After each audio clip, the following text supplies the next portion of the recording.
Fine, we don't have to prove anything to anybody. No. I love receipts too. And you should too.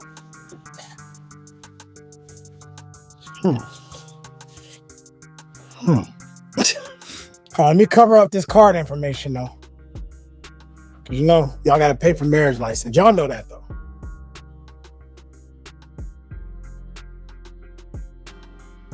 All right, fine. It's fine. We don't have to prove. Clark County Clerk, Marriage Bureau, boom. That's all you gotta see.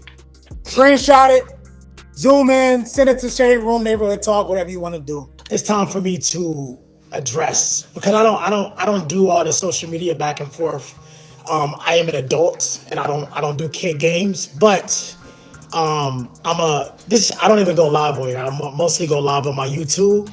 But it's time for me to address some things, because there's been some things on the internet. The wedding of Christian Gold and Jennifer Williams had it all. The problem is that Shaunie was not invited to the wedding, according to sources. Therefore, she did not simply miss it. This ideal wedding began to fall apart at that point. Fans initially thought Shaunie could simply be busy. Some believed she had moved on. However, the basketball wives who were closest to her were aware of this. Shaunie never moves silently unless there is a good cause for it. She is now at last providing us with the explanation. She is not holding back after years of keeping quiet, because this was about a friendship that subtly ended long before the wedding even took place, not merely about a missed invitation.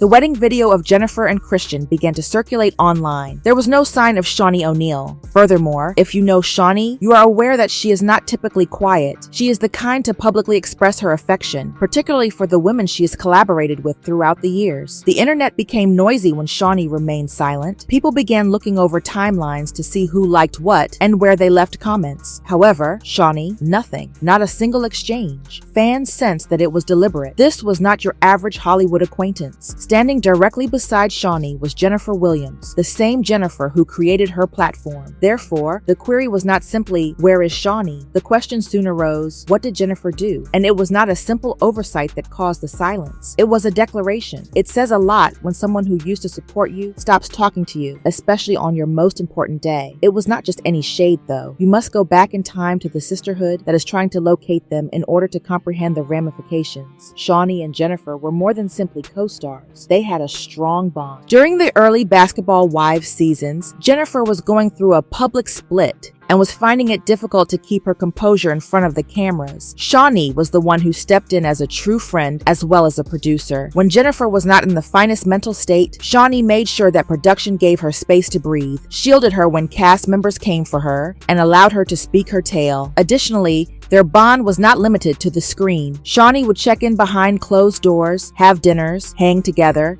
and converse as if they were true friends rather than co-workers. When fans and even other cast members began to turn against Jennifer, Shaunie even stood up for her during some of the most contentious reunions. In reality TV, such loyalty is uncommon. Shaunie was a lifeline, not just a friend. She supported her image when the public perceived her as the resentful ex, helped Jennifer rebuild after the divorce, and allowed her to return season after season, even when other producers were not sure she was still a good match. Thus, picture the pain of being entirely cut off. Fine, we don't have to prove anything to anybody. No.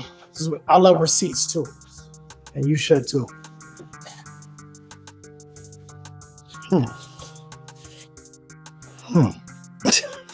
Let me cover up this card information though. Cause you know, y'all gotta pay for marriage license. Y'all know that though.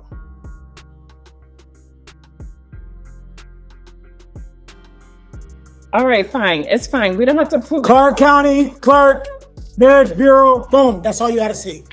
Screenshot it, zoom in, send it to shade room, neighborhood talk, whatever you want to do. But y'all know me. I ain't got no filter. So y'all. So okay. Boom. All right. Listen. Yeah, because you know it's like we got a stalker attorney that is Uber. A guest list conveys a narrative, and this one made it clear that Shaunie was not wanted. Reports began to surface that validated the fans' suspicions. Shaunie was never invited to the wedding, therefore she did not just skip it. Shaunie, according to people close to her, learned about it on social media just like everyone else, and that was a message to her, not merely a mistake. That hit was different after everything they would have been through, all the help she provided, and not even a heads up. This was being removed from a chapter she co-wrote, not merely missing a wedding. Shaunie has never required attention, so she was not upset because she desired it. She did, however, anticipate some fundamental deference. Everything public seemed phony as a result. The years of our family, the sisterhood, and the thank you are all gone without a trace. Shaunie believed that her exclusion was intentional rather than accidental, and Jennifer was successful if she was attempting to convey a message with her invite list. Can I just tell you, we had a conversation. Cece was saying that I guess she's planning a wedding. I guess Byron wants your husband to be the best man or whatever.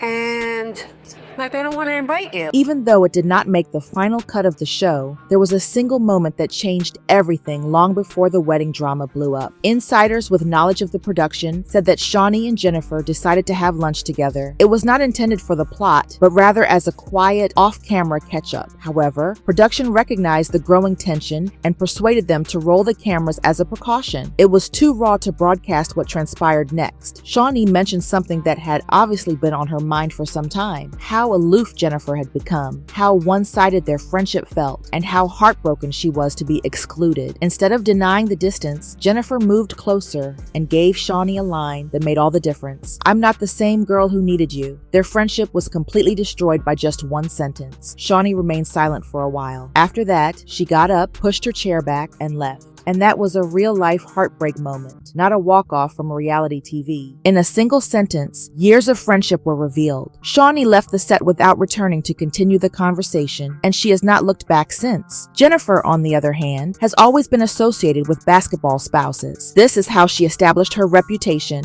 fan base, and narrative. But it became evident that she desired a fresh start after years of turmoil, repercussions, and public humiliations. Additionally, her wedding was a part of a larger scheme than just love. She carefully chose everything to represent the woman she is currently attempting to become.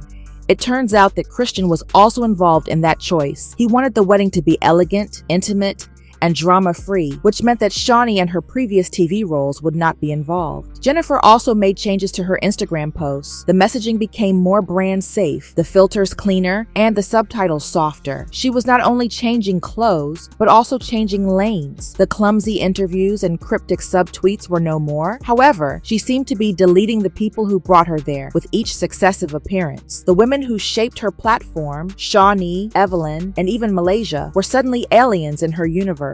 The goal of this rebranding was not expansion. It resembled selective memory more. There was a conversation about the wedding and that Byron would love to have her husband, his son, as the best man, but that she's not invited. A voicemail altered everything. Just as the excitement surrounding the wedding was beginning to die down, she still trusted her old group of friends, and Shaunie had left a secret voicemail for one of them. She was emotional, venting, and obviously fed up with holding things within. However, the message was not kept secret for long. It somehow got on the internet, and as soon as people heard it, the atmosphere surrounding Jennifer's wedding changed. Shaunie did not hold back in the voicemail. She spoke in a cracking voice. "I helped her shine when no one else would. Now she acts like I never existed. I'm done holding on to ghosts." It was closure, not just suffering. Shaunie had been quiet for years, but her communication made clear how emotionally taxing that type of friendship can be. Although she did not disclose the message, she also did not refute it once it was public knowledge. Many people already sensed that this was not shade, and it was proven. Producers and actors are likewise treading carefully behind the scenes. Rumor has it that a number of basketball wives cast members were subtly advised not to discuss the matter in public, not because they lack opinions, but rather because there is too much at risk. Known for speaking out about almost anything, Evelyn Lozada has remained quiet. No interviews, no comments, no lights. And that is silence for someone like Evelyn. It is a strategy, not only a happenstance. Production is reportedly considering taking a completely different approach, even giving Jennifer her own spin-off that would center on her new chapter free of the burdens of her past. A brand that is is cleaner and more lifestyle-oriented, and Shaunie would not be included if that occurred. The surprise is that Shaunie herself is allegedly taking a back seat and is thinking of leaving the business she founded. She may finally be finished after more than 10 years of creating Basketball Wives from the bottom up, directing the plots, forming the cast, and maintaining order. She no longer sees herself in the play's present trajectory, not because she is exhausted. This is about who gets to decide what Basketball Wives becomes next and who is left behind. It is not just a drama between two ex-friends. Fan reaction to the voicemail leak was swift. Every minute leading up to the fallout was broken down. In Reddit is in-depth discussions, TikTok replies piled up, and Twitter threads exploded. A user posted on Twitter, "Pawnee gave Jennifer a platform when nobody cared, and this is how she repays her." Another post read that Jennifer's allowed to grow, but erasing people who held you down? That's not growth, that's ego. But Jennifer has her defenders too. A fan on Reddit said, "Shaunie was always the boss. Maybe Jen just wants to breathe.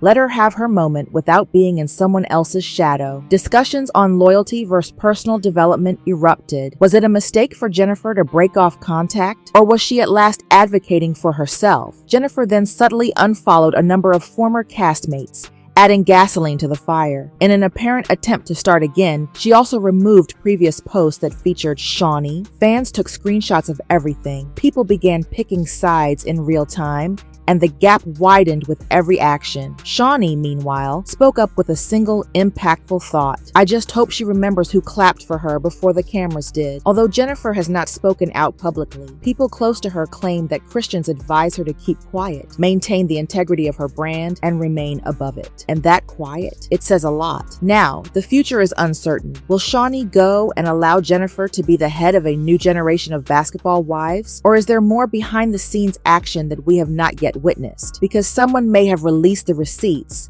and rumors have it that Jennifer is trying to take over the franchise. This next episode is going to get more messier, so make sure you press the like button, subscribe, and enable your notifications.